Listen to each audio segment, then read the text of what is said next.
एखाद्या कंपनीमध्ये इन्व्हेस्ट करणार असाल तर फक्त शेअरची प्राइस पाहून चालत नाही, तर कंपनी स्ट्रॉंग आहे का, ती किती कर्जामध्ये आहे, तिच्याकडे किती प्रॉफिट आहे आणि ती भविष्यामध्ये ग्रो होणार आहे का, हे सगळे समजते आपल्याला एका डॉक्युमेंट्समधून.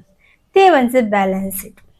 नमस्कार मंडळी, स्वागत आहे आपलं मनी talk Marathi YouTube channel.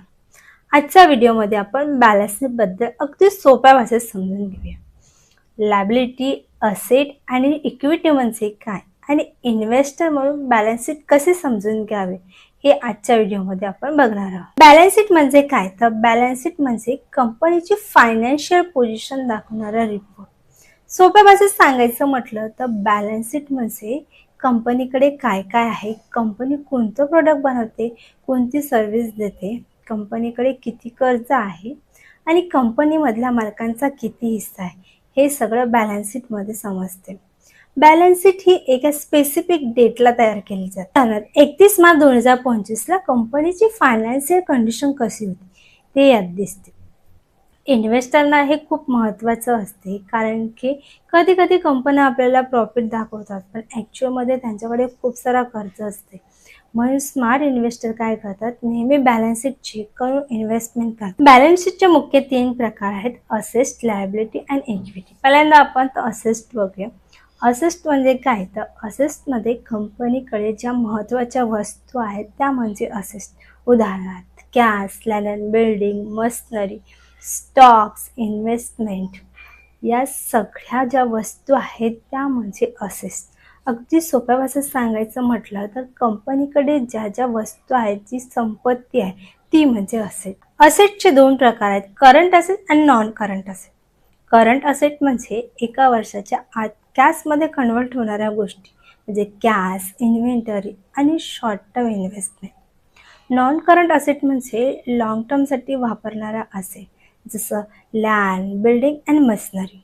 Liability म्हणजे काय, तर लायबिलिटी म्हणजे कंपनीची जबाबदारी किंवा कर्ज. उदाहरण बँकेचे लोन, क्रेडिट्स, पेंडिंग पेमेंट आणि बँकेकडून जो आपण कर्ज काढलं तो सुद्धा लायबिलिटीमध्ये येतो. लायबिलिटीचे पण 2 प्रकार आहेत, एक करंट लायबिलिटी आणि एक नॉन करंट लायबिलिटी.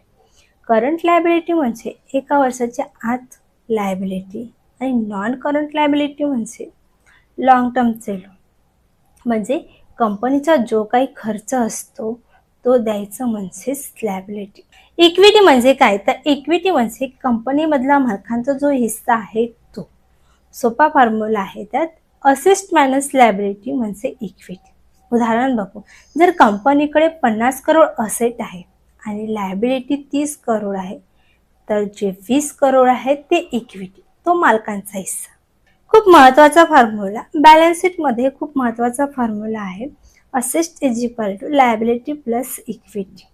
म्हणजे हे इक्वल दोन्ही बॅलन्स असणं जरुरी आहे, यालाच बॅलन्स शीट म्हणतात. उदाहरण असेस्ट आहे 50 करोड, लायबिलिटी आहे 30 करोड आणि इक्विटी आहे 20 करोड, म्हणजेच 50 बरोबर 30 प्लस 20.